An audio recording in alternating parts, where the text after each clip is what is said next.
Hi, here we have Ghosh Babu deposited a certain sum of money in bank in 1986. The bank calculated interest on the principal at 10% simple interest and credited it to the account once a year. After the first year, Ghosh Babu withdrew the entire interest and 20% of the initial amount. Okay, so let's say the initial principal was P rupees, right? Now, at the end of first year, that is in 1987, so let's do it this way, he invested from 1986 to 1987. This is the first year, and then you have second year, then you have third year, and finally you'll have the fourth year. Okay, so he in the starting he invested P rupees, right? And at the end of first year, this amount will become P plus some interest. Let's say interest for first year. Now what he does is he withdraws this full I, he takes out this full interest, and he takes out 20% of the principal, right? So the amount remaining now will be only 80% of P, that will be 0.8 P, right? So for the second year, he will be getting interest on this 80% of the principal amount. Fine. So now what will be the amount due at the end of second year? It will be 80% of this P plus the interest for second year. Fine. Now during second year, what he does is, after second year, he withdrew the interest, he took out this full interest, and he withdrew 50% of the remaining amount. So 50% of 0.8p will be 0.4p. He takes out 50%. So the remaining principal will now be 50% of this, which is 0.4p, half of this. So for third year, now from 88 to 89, he will be earning interest on this 0.4p. So the amount due after third year will be 0.4p, the initial principal, plus the interest for third year. Whatever it will be, we'll check that later. Now at the end of third year, what he does is he withdraws the interest. He withdrew the interest, full interest for third year, and 50% of the remaining amount. So he withdraws 50% of this. Now 50% of this will be basically half of this, 0.2p. So the amount remaining now will be 0.2p only. So this will become principal for the fourth year, and at the end of fourth year, what he does is finally after fourth year, Ghosh Babu closed the account and collected the entire balance of 11,000, right? The rate of interest is 10% simple interest. So now for fourth year, he will be earning interest on 0.2p. So the total amount will be 0.2p plus 10% of 0.2p will be 0.02p. This will be the total amount due, which will effectively be 11,000 rupees. Okay. So we have 0.22p is equal to 11,000. Hence P comes out to be 11,000 into 100 divided by 22, which comes out to be 50,000. So the initial principal that Ghosh Babu deposited must have been 50,000, which is option C. Okay. Now let's calculate for the second question, the year at the end of which Ghosh Babu withdraw the smallest amount was.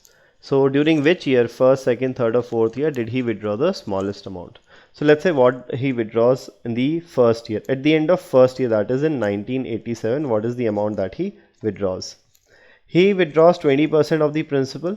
So 20% of 50,000. 20% of 50,000 is 10,000 plus the interest. Now interest will be 10% of the initial principal. So 10% of P, 10% of 50,000 will be 5,000. So during the first year or at the end of first year, he withdraws 50,000 rupees. Let's calculate at the end of second year, what does he withdraw? He withdraws the interest. Interest will be 10% of the remaining amount. The remaining amount is 80%, 0.8 times of 50,000, which is 40,000. This is the remaining principal. So he will withdraw interest, which is 10% of this 4,000 plus 50% of the remaining principal. 50% of 40,000 is 20,000. So he withdraws a total of 24,000 at the end of second year, and at the end of third year he will withdraw again the interest. Now what is the principal left at the end of second year? It is 0.4 into 50,000, which is 20,000. So he will withdraw interest, which is 10% of this 20,000, which is 2,000, plus 50% of this remaining principal, which will be 50% of 20,000 is 10,000. So he withdraws a total of 12,000 at the end of third year, 24,000 at the end of second year, 15,000 at the end of first year, and 11,000 at the end of third year. So, fourth year. So the smallest amount is withdrawn at the end of fourth year only, which is 11,000, right? So the answer here will be option D, fourth year. Now next we have the year at the end of which Ghosh Babu collected the maximum interest was. Okay, so during first year interest collected is 5,000. During second year interest collected is 4,000. During third year interest collected is 2,000.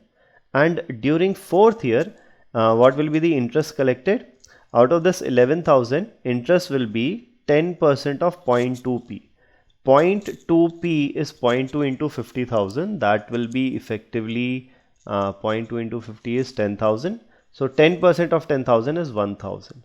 So interest for fourth year will be 1,000.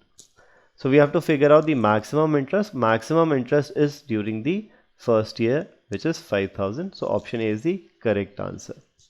And we could have solved this question even without solving the whole question. Actually, the principal every year is decreasing because he is taking out principal each year. So interest will be maximum when the principal was maximum, and principal was maximum for the first year. Hence option A is the correct answer here. Okay. Now coming to the next question here, fourth question, we have the year at the end of which Ghosh Babu withdrew the maximum amount. Okay, so the maximum amount is withdrawn during the or at the end of second year. This is end of first year, this is end of second year, which is 24,000. So option B here is the right answer. And finally coming to the last question in this set, the total interest in rupees collected by Ghosh Babu is how much? So the total interest is 5,000 for the first year, plus 4,000 for the second year, plus 2,000 for the third year, plus 1,000 for the fourth year. So this total will be 9 plus 2, 11, 11 plus 1 is 12,000.